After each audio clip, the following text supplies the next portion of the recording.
No-code, low-code, la démocratisation du développement.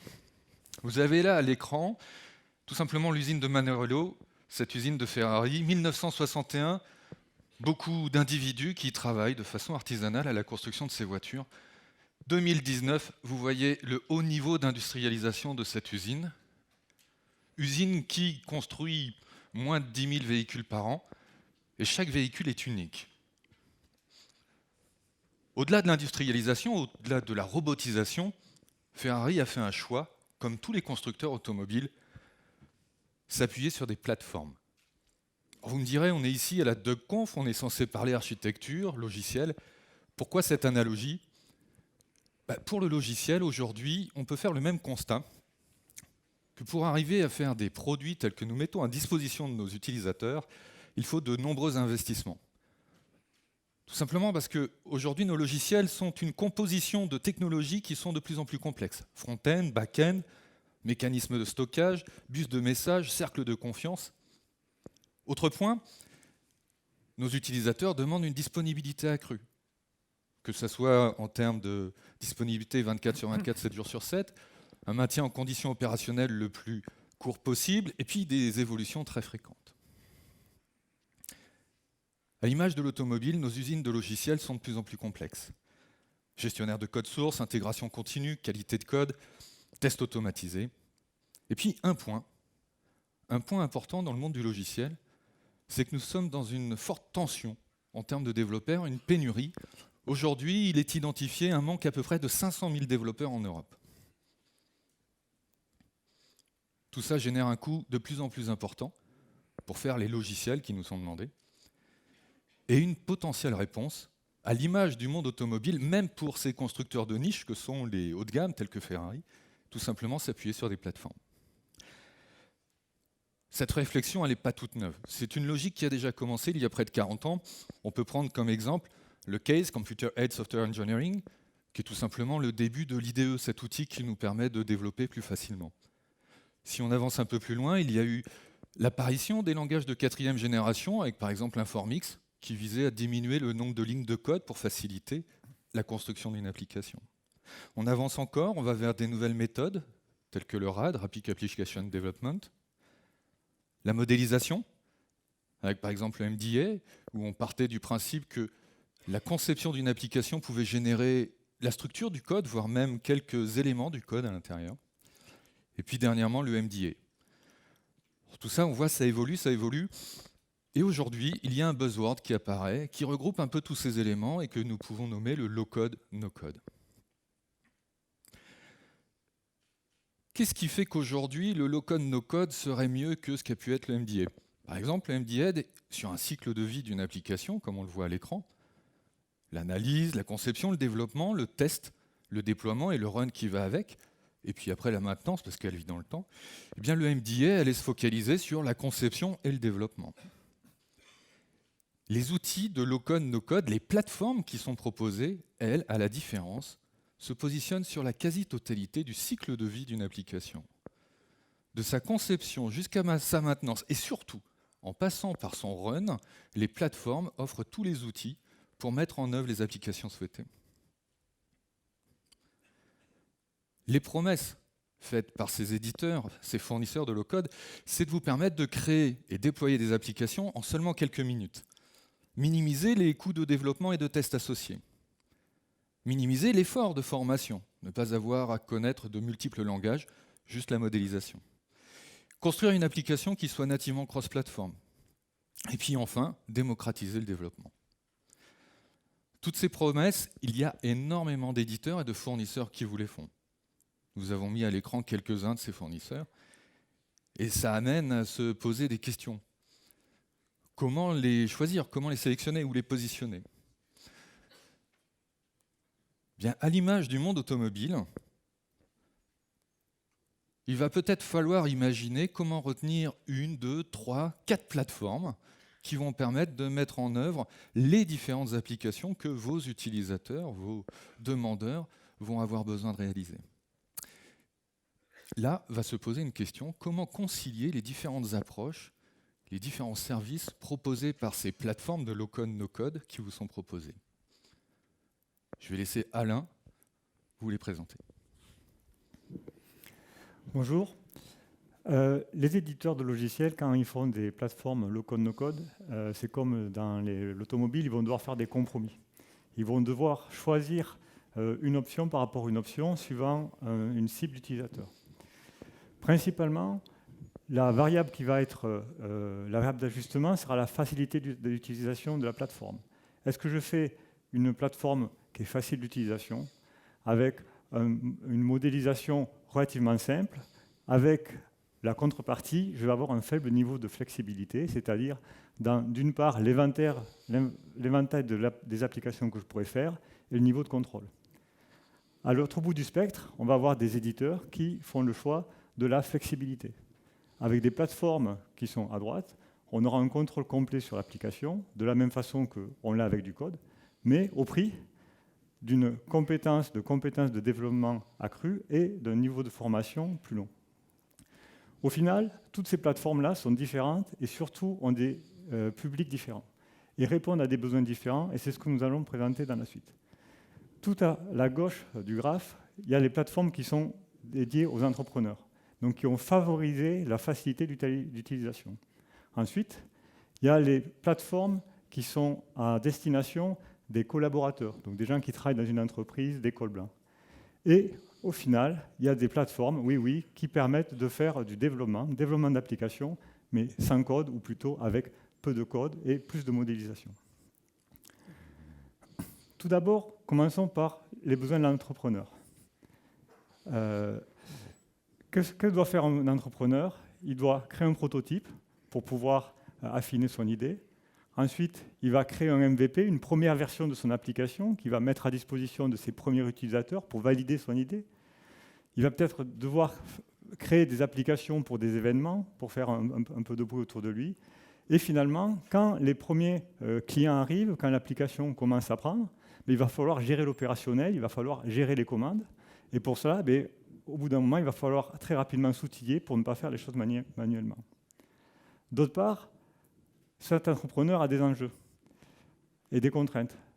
Une contrainte principale, c'est le temps. Parce que l'entrepreneur, il n'a pas 10 ans pour montrer que son business model est viable. Donc, il doit aller vite. Il n'a pas non plus beaucoup d'argent parce qu'on n'a aucune recette. Et on n'est pas non plus sûr que le modèle est bon. Finalement, on se retrouve avec une équipe qui est réduite, où il y a peu ou pas de compétences IT. Donc, il faut quelque chose qui soit simple à mettre en œuvre. Et finalement, le non-enjeu, c'est le long terme. L'objectif est immédiat est de valider le business model, de qualifier le business model, de prendre de la maturité, et ensuite, on pourra scaler dans un second temps. Alors, comment les outils de no-code peuvent répondre à ces besoins-là, ces enjeux-là?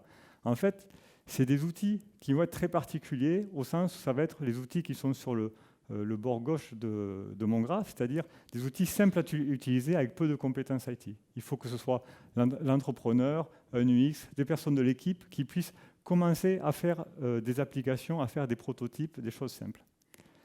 La conséquence, c'est que ça va être du coup des outils qui vont être focalisés sur un problème. Par exemple, faire un site web, faire un site mobile, gérer des données, automatiser des processus.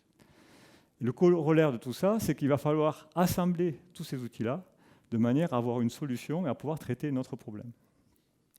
Au final, voilà ce quoi on arrive. On arrive à un puzzle de l'entrepreneur.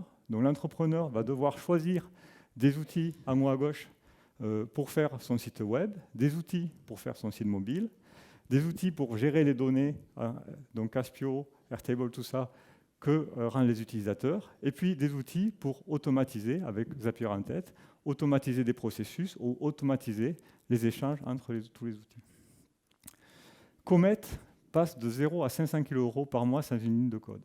Donc Comet, c'est une plateforme qui met en relation des auto-entrepreneurs, des freelances, avec des entreprises qui cherchent des développeurs. Elle a fait ça avec Bubble, Gulsheet, Zapier et Crisp. Et que nous dit Charles Thomas, son CEO? Il nous dit qu'il faut arrêter les excuses. Je n'ai pas d'argent, je n'ai pas de compétences, je n'ai pas de dev. Si on veut lancer un produit digital, avec du no-code, on peut commencer, on peut débuter et on peut lancer les choses. Pour vous montrer avec quelle facilité ces outils permettent de faire des applications, je vais vous présenter l'application DuckConf. Donc, l'application que vous avez fait là a été faite avec l'outil Glide. Ça a pris environ une journée, tout compris, donc y compris la mise à main de l'outil, la prise en main de l'outil.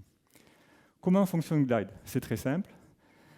Il est basé sur une feuille Google Sheet, où on met les talks dans un onglet et les speakers dans l'autre onglet. Ensuite, l'outil. Donc là, il va y avoir une vidéo.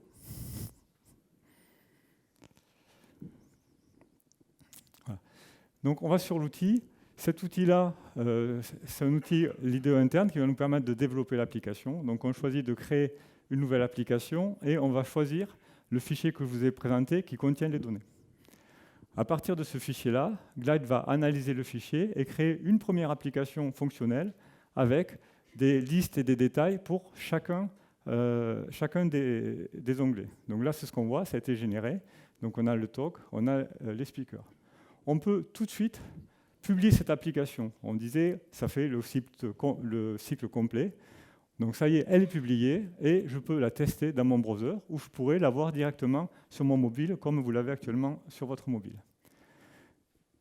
Au final, on obtient directement une première version de l'application qui n'est pas du tout ce qu'on voyait. Par exemple, il n'y a pas les photos des speakers. Donc on peut aller ensuite, par l'outil, rajouter l'image qui correspond à la photo et automatiquement, on voit le résultat. On peut aussi cliquer de manière à ce que ce soit par ordre alphabétique et pas moi en premier. Voilà.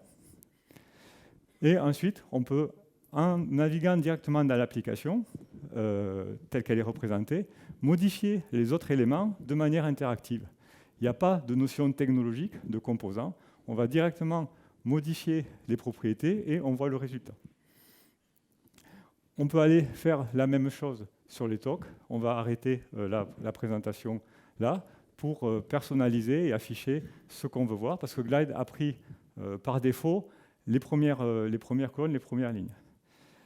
On voit que ces outils-là, ils sont très faciles à prendre en main, parce qu'ils font tout de suite une application, ils font des choix pour nous, et c'est ensuite à l'utilisateur de faire évoluer l'application. Et en tant que développeur, on sait très bien que c'est beaucoup plus facile de partir de quelque chose plutôt que de partir d'une feuille blanche. Et c'est ce que proposent ces outils avec cette philosophie-là, plus une approche ergonomique où on est capable de modifier et de voir directement ce qu'on fait.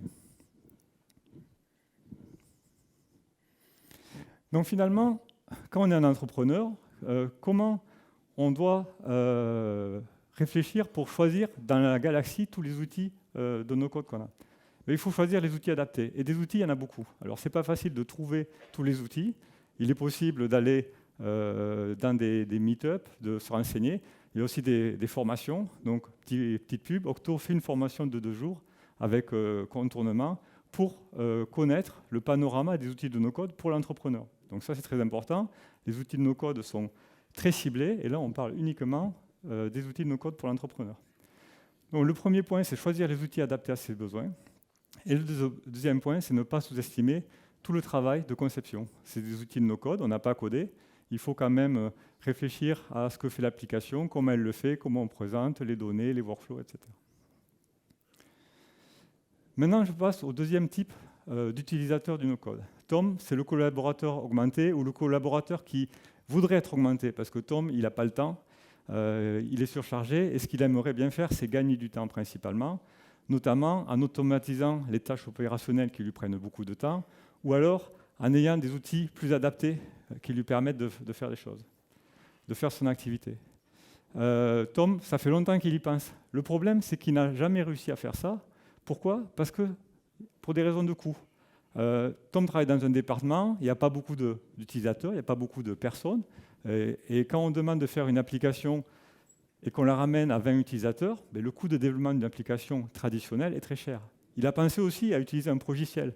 Seulement, les progiciels ou les outils ne vont pas être en adéquation avec la façon dont on travaille dans le département. Ou alors, il faudra beaucoup les customiser et on va perdre l'autonomie de l'équipe, on va retomber dans un problème de coût et de dépendance vis-à-vis notamment du service informatique ou du fournisseur. Alors, comment les outils de no-code peuvent répondre aux collaborateurs? Tout d'abord en proposant des solutions différentes des solutions qui sont intégrées à la bureautique. Parce que si on veut automatiser ce que fait Tom, il faut que les outils ils soient capables d'accéder, d'envoyer des messages, de lire les messages de Tom, d'avoir accès à son share, etc. Il faut que tout ça aussi soit sécurisé. On est dans un environnement d'entreprise. Il faut aussi que ces outils-là permettent à Tom de développer lui-même. Donc on va avoir des outils low-code, pour le coup, donc des outils un peu plus complexes qui permettront de faire plus de customisation, mais néanmoins qui restent accessibles à une personne qui est non développeur. Et finalement, il faudra que ces outils soient mis en place de manière transverse à l'entreprise. Pourquoi ? Parce que Tom ne peut pas payer la mise en place d'un tel outil, donc il peut payer le coût marginal, et il faut que ce soit l'entreprise qui mette en place un outil disponible pour tous les collaborateurs. La SNCF l'a fait en mettant en place la plateforme Power de Microsoft. Avec un investissement conséquent, donc 150 experts ont été formés, il y a une communauté de 2500 membres, et résultat, il y a des dizaines d'applications qui ont été produites. Vous remarquerez, ces applications sont très spécifiques. Par exemple, DigiBougie, c'est pour remplacer les ressorts dans les bougies de train. Et ces applications ont donc été faites par leurs futurs utilisateurs. Pour expliquer la différence de complexité, la différence d'accessibilité de ces types de solutions par rapport au type de solutions no-code, j'ai repris l'exemple de l'application pour la DEConf avec Power Apps. Là, on est dans des ordres de grandeur différents. Déjà, temps de formation, 3 jours, alors que Glide peut se prendre en main directement. Et ensuite, le temps de développement, 3 jours encore. C'est-à-dire qu'on passe de l'ordre de la journée en no-code avec l'ordre de la semaine avec ce type d'application. Comment ça fonctionne ? C'est le même principe. On met les données dans une feuille Excel. On aurait pu aussi mettre ces données dans une base de données parce que Power Apps a plus de flexibilité. C'est un outil qui est plus sur la droite dans le premier graphe que j'avais présenté. Et ensuite, on va démarrer la vidéo pour montrer que le niveau d'abstraction est un peu plus compliqué, un peu plus développeur. Donc là, il y a des assistants dans Power Apps qui permettent de créer une application, d'aider le développeur en créant une application, j'ai bien dit développeur parce qu'il n'est pas codeur, mais il est quand même développeur, à partir des données. Donc à partir de ces données-là, je vais choisir une table. Là, je ne choisis qu'une seule table parce que Power Apps il va m'aider pour faire une table et puis je vais devoir faire l'autre table. Ce n'est pas comme Glide qui me faisait toute l'application d'un coup. Là, il va falloir avoir plus de travail d'assemblage. À partir de ces données-là, Power Apps va me faire une première version de cette application.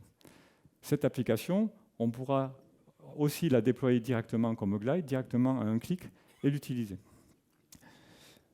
Quand cette application va être créée, on va avoir trois formes et on voit déjà qu'on est dans du développement. On voit les formes, les galeries, les widgets, tout ça nommé de manière pas géniale. Donc la première chose à faire qu'il va falloir, c'est commencer à donner des noms parce que sinon on va être incapable de maintenir notre application. Donc on rentre déjà dans une approche plus développement. Ensuite, pour la partie par exemple tri, on se rend compte qu'en haut, il y a une formule, là, sort by column, avec une première fonction qui est une fonction, une première paramètre qui est une fonction, et 2 autres paramètres. C'est ça qui permet de trier. Donc là, il va falloir aller dans modifier info pour mettre nom. Et grâce à ça, le tri va changer. Donc on voit que par rapport à aller sélectionner dans une drop-down la liste de tri, on rentre dans quelque chose beaucoup plus développement, beaucoup plus fonctionnel. Pour changer aussi les valeurs, on édite le texte, et donc là, je vais pouvoir mettre le prénom. Et c'est là où j'ai plus de flexibilité. Si je veux mettre le prénom et le nom, je peux mettre n'importe quelle formule. Donc c'est plus compliqué, on a quand même de l'intelligence, mais on a plus de flexibilité. On peut aussi ensuite facilement supprimer ou modifier graphiquement les éléments graphiques. Voilà, on peut arrêter la vidéo là.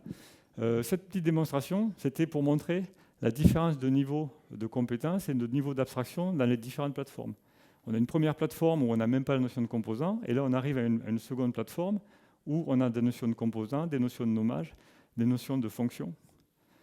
Donc pour un développeur, ça peut ne pas paraître très compliqué. Pour des personnes non développeuses, il y a beaucoup de notions à apprendre, d'où l'importance de la formation. Donc finalement, si on veut mettre en place le low-code dans une entreprise pour les collaborateurs, il faut déjà mettre à disposition un métier prêt à l'emploi. Donc ça, c'est un travail de la DSI de faire ça, de mettre à disposition. Et ensuite, il faut communiquer pour que les personnes se décident à utiliser ces outils-là. Et dernier point, il va falloir faire de la formation et de l'accompagnement. Parce que développer une application, parce que c'est quand même du développement, ce n'est pas quelque chose, même sans code, qui est aussi facile que ça. Et tous les concepts liés au développement doivent être intégrés. Le troisième persona, donc le développeur DSI, va vous être présenté par Laurent.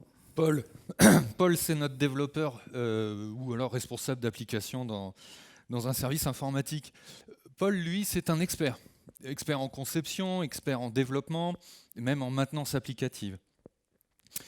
Il est rattaché le plus souvent à la maîtrise d'œuvre et donc il répond aux besoins de la maîtrise d'ouvrage d'une entreprise. Et alors lui, Paul, il s'inscrit dans le cycle long de l'application, depuis la phase d'analyse ou de conception, et ce jusqu'à potentiellement son décommissionnement, là où on va supprimer une application. Les besoins de Paul, le plus souvent, c'est répondre aux besoins du métier, et ça dans le respect de coûts et de délais. Un autre besoin, c'est de couvrir des besoins génériques. Lorsque vous développez une application dans un milieu professionnel, vous allez avoir des écrans qui, le plus souvent, doivent être les mêmes pour que les utilisateurs aient un taux d'adoption le plus facile possible. Vous allez aussi avoir une gestion des droits qui est en lien avec le modèle organisationnel de votre entreprise.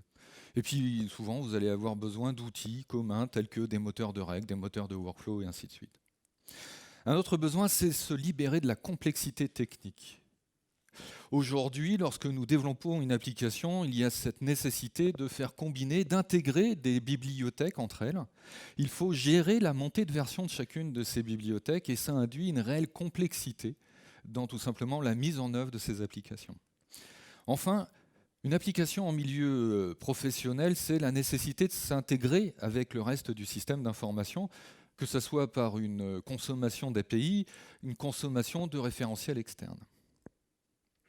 Face à ces besoins, les enjeux pour notre expert en système d'information, en entreprise, ça va être de disposer d'un gisement de développeurs. Comme je l'expliquais tout à l'heure, nous sommes face à une certaine pénurie. Il n'est pas simple d'avoir des acteurs à même de faire les applications, alors que nous sommes en pleine transformation digitale de notre environnement.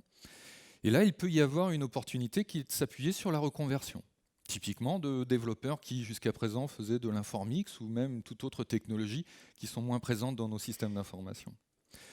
Un autre enjeu, c'est réduire le warm-up du projet. Nos utilisateurs ont de plus en plus de mal à entendre qu'il faut attendre pratiquement 1, 2, voire 3 mois avant de voir un premier écran. Il faut donc mettre à disposition des équipes de Paul un outil qui permettra directement de faire les premières itérations avec des objets concrets. Autre enjeu, c'est optimiser l'exploitation. Le cycle de vie d'une application n'est pas uniquement sa conception et son développement ou son test, mais c'est bien son quotidien, le run, l'exploitation. Et là, si nous avons des outils qui permettent de faciliter cette phase en déléguant soit à des scripts, soit à des écosystèmes, des plateformes, c'est un réel bonheur pour Paul parce que ça va être ça en moins dans ses difficultés quotidiennes. Les réponses que peuvent apporter les plateformes de low-code, no-code sont typiquement une approche par modélisation. À l'image du MDA, on va avoir une modélisation par les données, par les processus métiers, voire par les écrans. C'est aussi une intégration avec le reste du système d'information. La capacité de s'appuyer sur des bases de données existantes, la capacité de consommer des API ou des référentiels. Mais au-delà que du système d'information en tant que tel, c'est aussi s'intégrer avec tout l'écosystème d'industrialisation des développements, l'usine logicielle de notre entreprise. Le gestionnaire du code source, la gestion de la qualité et tant d'autres encore. Différents acteurs se positionnent sur ce type de solution. Appian, Mendix, OutSystems, Bizagi, Salesforce, Pega et bien d'autres. Prenons un exemple. Pega System va apporter une approche orientée case management, la capacité de gérer des dossiers. C'est un sujet extrêmement fréquent dans une entreprise. Faire passer un parapheur de service en service avec le workflow et les mécanismes de signature associés, c'est typiquement le cœur de métier. Et tout ce travail peut se faire sous forme d'une modélisation. Pour autant, une solution comme Pega va vous apporter un haut niveau d'industrialisation. Je vous ai parlé de modélisation, ça signifie derrière de la conception, et typiquement cette plateforme, comme tant d'autres, vont apporter une analyse pour vérifier la bonne conception de votre solution, la bonne qualité. En clair, il va y avoir toute une industrialisation qui va se cacher derrière l'outil de modélisation. Toutefois, au contraire des deux premières typologies de plateformes présentées, ce type de solution, pour le coup low-code, va s'appuyer sur un haut niveau de compétences. Là, la formation va être plus complexe. Au niveau du nombre de certifications à passer. Vous allez avoir un concepteur-développeur qui va pouvoir œuvrer à modéliser l'application, mais pour autant, il va falloir l'accompagner avec un architecte solution. Puis, même si on commence à faire une application plus grosse, il va falloir un senior architecte système. Puis si on va vraiment vers des solutions bien plus importantes, cœur de système, cœur métier de l'entreprise, il faut carrément un leader architecte. Ça démontre une nécessité de former les différents acteurs avec des certifications. Quelques points d'attention sur cette solution. Il y avait les promesses. Créer et déployer des applications en quelques minutes. Au contraire de ce qu'a pu nous présenter Alain sur les deux premières versions de plateforme, sur ce type d'approche, c'est plus difficile de le faire en quelques minutes. Il y a nécessairement une phase de conception qui va consommer du temps. Et si cette conception est malheureusement mal faite, l'application va gravement en souffrir. Autre promesse, minimiser les coûts de développement et de test. C'est vrai. Ça va minimiser le temps passé et tout ce qui se passe à côté. Mais à côté, vous allez avoir la nécessité de payer une licence qui, bien souvent, n'est pas donnée. Donc ça va générer un coût dans l'usage et le développement de vos applications. Minimiser l'effort de formation. Bingo. Bingo. Parce que pour pouvoir se former à ce type de solution, même si potentiellement il faut passer des certifications avec des grades, eh bien vous allez pouvoir potentiellement en 2 à 3 mois reskiller des personnes dont le métier est de faire du développement, mais potentiellement du développement sur des technologies que nous ne croisons plus ou bien moins souvent dans nos systèmes d'information. Construire une application cross-platform, c'est vrai. Les applications générées peuvent être utilisées sur des tablettes, des smartphones ou tout autre équipement. Toutefois, ce sont des plateformes, pour le coup, qui sont orientées plutôt métier, et elles sont donc plus une approche technique que UX, ce qui fait qu'en termes d'adoption utilisateur, on sera probablement en retrait. Enfin, la démocratisation du développement, je reviens dessus. Oui, c'est vraiment une opportunité pour faire du upskilling et d'avoir à disposition un vivier de développeurs pour nos applications. Un point fondamental, c'est le vendor locking. C'est le fait que lorsque on va prendre ce type de plateformes qui vont se positionner sur des applications métiers, qui vont être au cœur de nos entreprises, une fois qu'on va adopter une plateforme, elle va nous suivre sur de nombreuses années. Et il faudra donc intégrer dans nos modèles économiques et le cycle de gestion de nos applications le fait que pendant potentiellement 10 ans, on sera amené à travailler avec ce fournisseur. C'est un point important à prendre en compte, comme on l'a eu sur certaines bases de données par exemple. Alors un takeaway. Comment faire par rapport à ces 3 personas que nous vous avons présentés? Eh bien, si on revient tout simplement sur Joël, cet entrepreneur, elle est en quête d'une autonomie, d'une rapidité et d'un investissement maîtrisé. Parfait. Il existe des plateformes low-code, no-code, et pour le coup, elles sont presque no-code, et ces plateformes vont réellement répondre à ses besoins. Elles vont permettre d'assurer le développement et l'opérationnel au quotidien. 3 pouces. Tom, notre collaborateur augmenté, oui, il lui faut supprimer ses douleurs au quotidien. Il lui faut se concentrer sur ce métier. Tom, c'est pas compliqué, hein, c'est ce qu'on faisait avec Excel et avec les bases de données Microsoft, Access typiquement. Il existe des solutions. On le voit avec PowerApps, on le voit avec Bizagi. Et là aussi, c'est vraiment une opportunité pour les entreprises de permettre à chaque utilisateur de façonner son propre outil.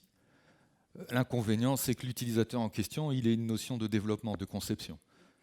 Mais dans les années qui viennent, de plus en plus d'employés auront ces compétences. Et donc, oui, c'est probablement un avenir dans nos systèmes d'information que d'avoir ce type de plateforme. 2 pouces. Paul, notre développeur. Lui, il lui faut se libérer de contraintes techniques, parce qu'on voit nos systèmes d'information sont dorénavant avec plein de frameworks, de librairies qui sont très vivantes, qui bougent, qui sont très dynamiques, et ça peut être un problème, lui, dans son cycle de vie. Bien, ça va exister. Réduire le warm-up projet, c'est nécessaire si on veut répondre à nos clients. Et enfin, ouvrir au développement à de nouveaux profils, je reparlais de surskilling. C'est une opportunité, mais ça reste encore quelque chose qui va nécessiter du temps pour pouvoir l'intégrer dans nos systèmes d'information, pouvoir l'intégrer dans nos équipes. Donc nous mettons qu'un pouce. C'est probablement ce qui va se développer dans les années à venir, mais aujourd'hui, ce n'est peut-être pas encore aussi mature que souhaité. Merci à vous.